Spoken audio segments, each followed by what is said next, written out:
ભાજપના રાષ્ટ્રીય અધ્યક્ષ નીતિન નબીને ગુજરાત ભાજપના નેતાઓને આપ્યો મંત્ર। 3 દિવસ ગુજરાત પ્રવાસે આવેલા ભાજપના રાષ્ટ્રીય અધ્યક્ષ નીતિન નબીને પ્રથમ દિવસે અમદાવાદમાં સભાઓ અને બેઠકો કરી હતી। બીજા દિવસે ભાજપના રાષ્ટ્રીય અધ્યક્ષ નીતિન નબીને વહેલી સવારે 6 વાગે સાબરમતી રિવરફ્રન્ટ પર મોર્નિંગ વોક કર્યું હતું। નદી કિનારે યુવકો સાથે નાસ્તો કરીને વાતચીત કરી। તેની સાથે ગુજરાત પ્રદેશ પ્રમુખ જગદીશ વિશ્વકર્મા હાજર રહ્યા।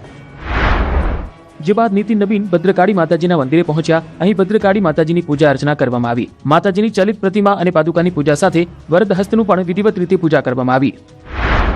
બીજી તરફ સાંજે નીતિન નબીન ગાંધીનગર કમલમ ખાતે પહોંચ્યા। અહીં સીએમ સહિતનાઓએ તેમનું ભવ્ય સ્વાગત કર્યું। પ્રદેશ ભાજપના મુખ્ય હોદ્દેદાર તેમજ શહેર જિલ્લાના અધ્યક્ષ અને મહામંત્રીઓ સાથે બેઠક કરી ક્લાસ લીધા। સ્થાનિક ચૂંટણીને લઈને મંત્ર આપ્યો। બૂથ ડેટા અને લોકસંપર્કના મુદ્દા પર મંથન થયું। તો પ્રવાસના ત્રીજા દિવસે 22 ફેબ્રુઆરી રવિવારે નીતિન નબીન અમદાવાદના ખાડિયા ખાતે સવારે 10:45 કલાકે પ્રધાનમંત્રી નરેન્દ્ર મોદીના મન કી બાત કાર્યક્રમને નિહાળશે। બપોરે 12:30 વાગે તેઓ અમદાવાદ એરપોર્ટથી દિલ્હી જવા રવાના થશે। કીર્તિ પટેલના ત્રાસથી જૂનાગઢના યુવકે 2 વાર આપઘાતનો પ્રયાસ કર્યો, નોંધાઈ ફરિયાદ।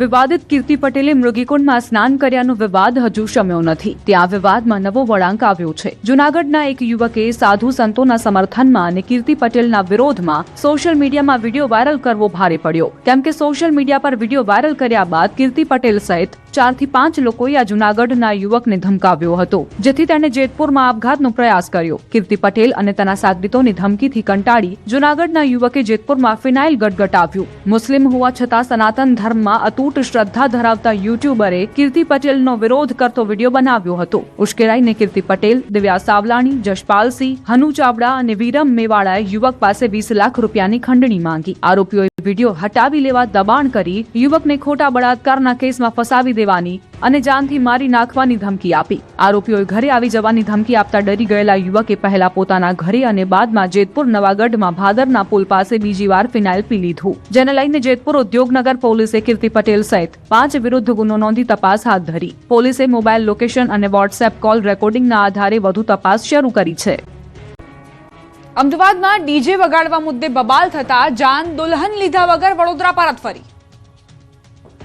અમદાવાદના સરસપુરના વંદે માતરમ પાર્ટી પ્લોટમાં રાત્રે લગ્ન પ્રસંગને લઈને શરણાઈઓ ગુંજી રહી હતી। ઢોલ નગારા વાગી રહ્યા હતા। ડીજેના તાલે વડોદરાથી જાન લઈને આવેલા જાનૈયાઓ ઝૂમી રહ્યા હતા। ત્યારે જ ઊંચા અવાજે ડીજે વાગી રહ્યું હોવાની ફરિયાદ સાથે કેટલાક લોકો ડીજે બંધ કરાવવા આવતા લગ્નનો મંડપ જંગમાં પરિવર્તિત થઈ ગયો હતો। બંને જૂથ વચ્ચે બોલાચાલી ઝપાઝપીમાં પરિવર્તિત થઈ ગઈ। ઉશ્કેરાયેલા ટોળાએ મારામારી કરી પાર્ટી પ્લોટની બહાર પડેલા વાહનોમાં તોડફોડ કરી હતી। 2 કાર અને અનેક બાઇકમાં તોડફોડ કરી।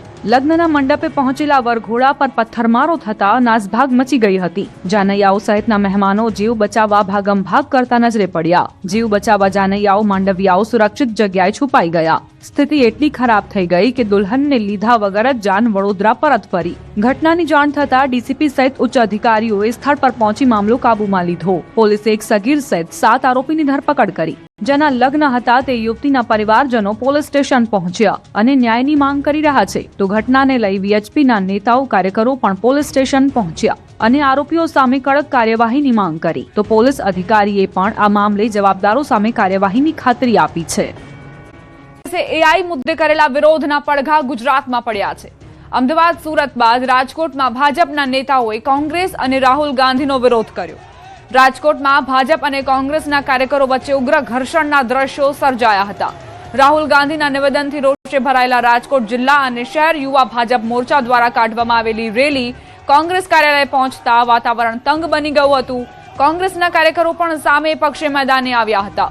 બંને પક્ષના કાર્યકરો બેરિકેડ્સ પર ચડી ગયા હતા અને એકબીજાની સામસામે ઉગ્ર સૂત્રોચ્ચાર કરી રહ્યા હતા।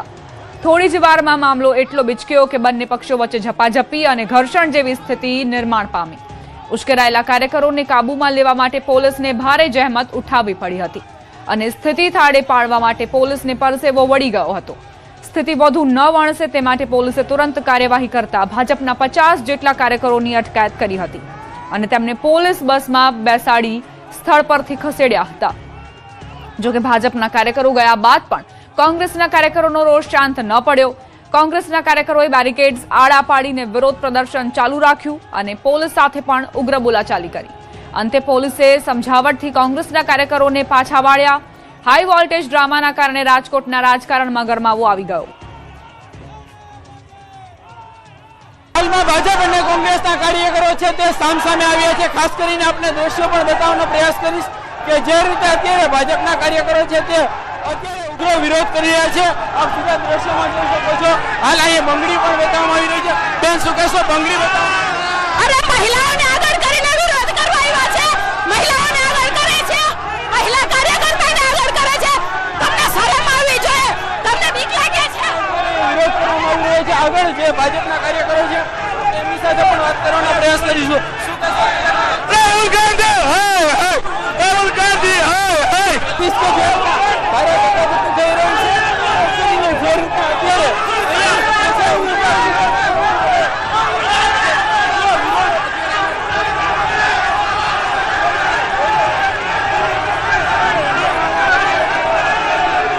જે રીતના રાજકોટ ખાતે અત્યારે ઉગ્ર વિરોધના દ્રશ્યો પણ સર્જાયા છે. ખાસ કરીને જે રાજકોટ જે છે રાજકોટ અત્યારે પોલીસ છે તે જે છે સમગ્ર મામલો એક બાજુ ખાડે પડી રહી છે. બીજી તરફ ઉગ્ર વિરોધ પ્રદર્શન પણ કરવામાં આવી રહ્યું છે. અત્યારે જે છે એ ઉગ્ર વિરોધ પ્રદર્શન થઈ રહ્યું છે. હાર્દિક જોશી, ન્યૂઝ 18 ગુજરાતી, રાજકોટ.